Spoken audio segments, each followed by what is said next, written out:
व्याकरण का टॉपिक है समास। समास का मतलब होता है कि संक्षेप या संक्षिप्त करने की रचना, यानी कोई वाक्य है और उस वाक्य को हम शॉर्ट कर देते हैं या संक्षिप्त कर देते हैं तो उसे समास कहा जाता है। यहाँ पर उदाहरण के तौर पर हम देखेंगे, यहाँ पर एक उदाहरण ले रही हूँ कि राजा का कुमार, राजा का कुमार।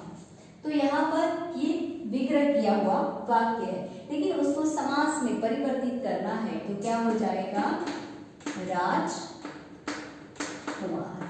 यानी कहने का मतलब है कि दो वाक्यों के मेल से, यानी दो वाक्य अगर मिल जाते हैं तो उसे समास कहा जाता है, संक्षिप्त हो जाता है तो उसे समास कहा जाता है। तो आपकी टेक्स्ट बुक में भी बहुत सारे इस तरह से दिए गए हैं कि तात्पर्य यह है कि समास में कम से कम दो पदों का योग होता है, यानी दो पदों का, राजा और कुमार, ये क्या है, दो पद है, यानी दो पदों का योग होता है। जब वे दो या अनेक पद एक हो जाते हैं तब वो समास कहते हैं, यानी यहाँ पर जो दो पद है वो एक हो गए, राज कुमार, ये एक हो गए, तो इसीलिए यहाँ पर इसे समास कहा जाता है।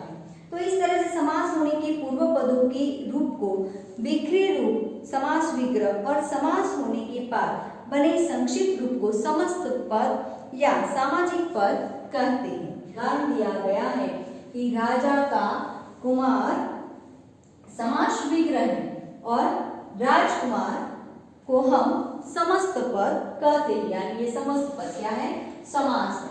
तो इस तरह से समास के भेद कितने हैं वो हम देखेंगे। समास के भेद, तो समास के 6 भेद हैं। पहला है अव्ययी भाव समास। नंबर 1 अव्ययी भाव समास।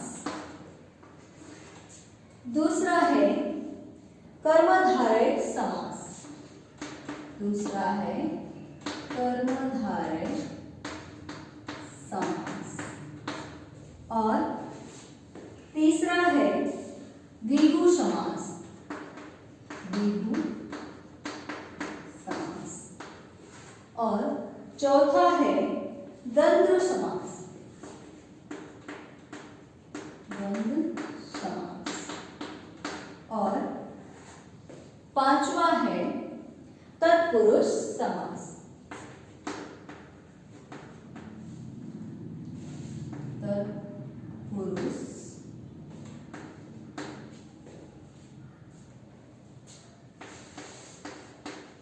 समास। आगे है बहुव्रीहि समास, बहुव्रीहि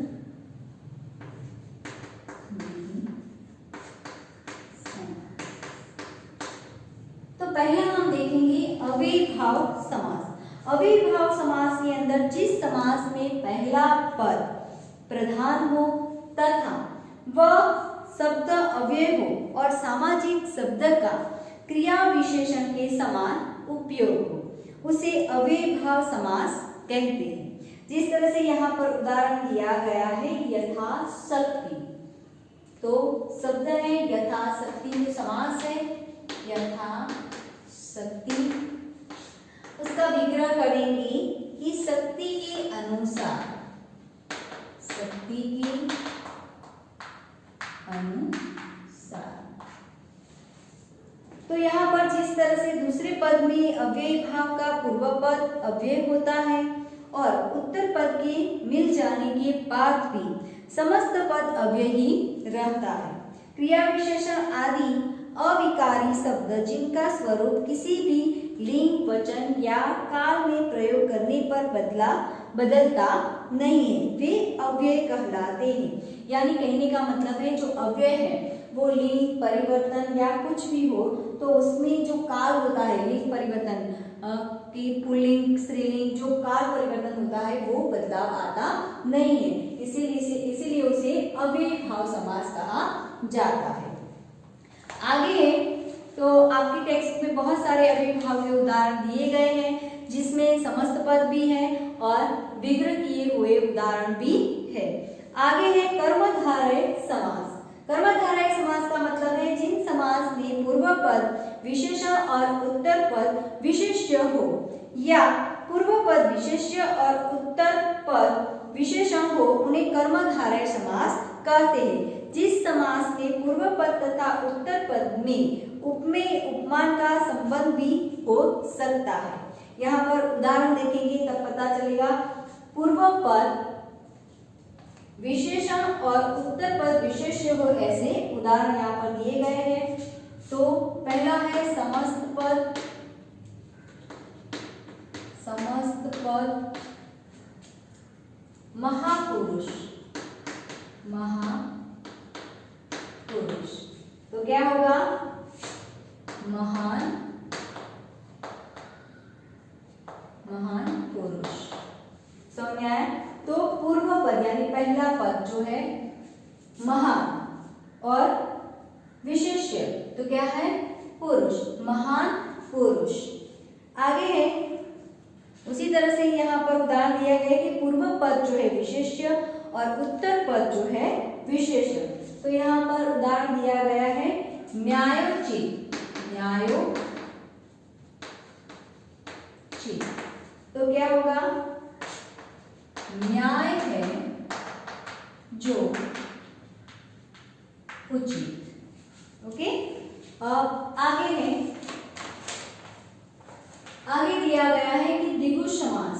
तो द्विगु समास के अंदर हम देखेंगे कि जहां समस्त पद का पहला शब्द संख्यावाचक अथवा परिणामवाचक विशेषण होता है, वहां द्विगु समास होता है। यानी जिस तरह से त्रिकाल, त्रिफला का शब्द है, कहा गया है जो वाक्य के अंदर कि जहां समस्त पहला शब्द संख्यावाचक यानी जो संख्या दर्शाता है, तो उसे द्विगु समास कहा जाता है। जिस तरह से यहाँ पर उदाहरण दिया गया है त्रिलोक, त्रिलोक। तो उसका विग्रह क्या होगा कि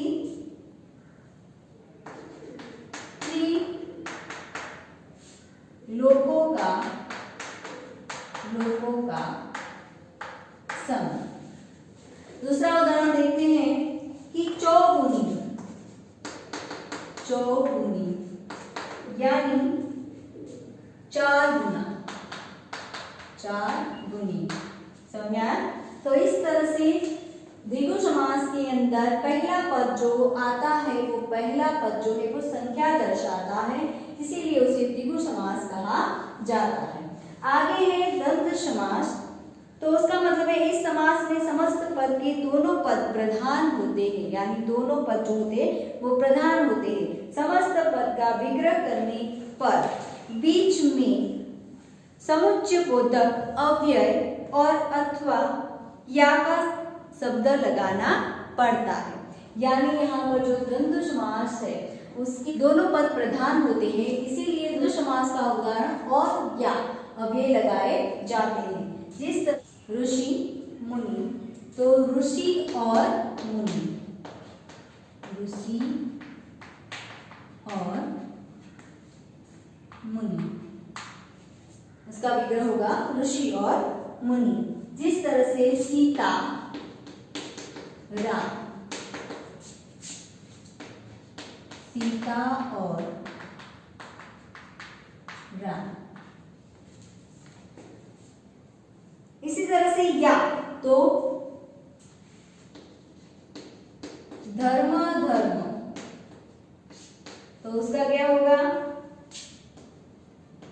धर्म या अधर्म, धर्म, धर्म, धर्म या अधर्म। उसी तरह से दूसरा है थोड़ा बहुत, थोड़ा बहुत, तो उसका क्या होगा? थोड़ा या बहुत, थोड़ा या बहुत। ओके, तो यहाँ पर आपकी टेक्स्ट बुक में 4 समास आपको देखने हैं कि अव्ययीभाव समास, कर्मधारय समास, द्विगु समास और द्वंद्व समास। तो उसके बारे में हमने यहाँ पर उदाहरण उदाहरण देखें और जिस तरह से समस्त पद का विग्रह किस तरह से किया जाता है। तो इस तरह से समास का मतलब होता है संक्षिप्त करना यानी शॉर्ट करना। तो यहाँ पर समास को हमने समझने का प्रयत्न किया। आई होप आपको अच्छी तरह से समझ में आ गया होगा। Thank you very much.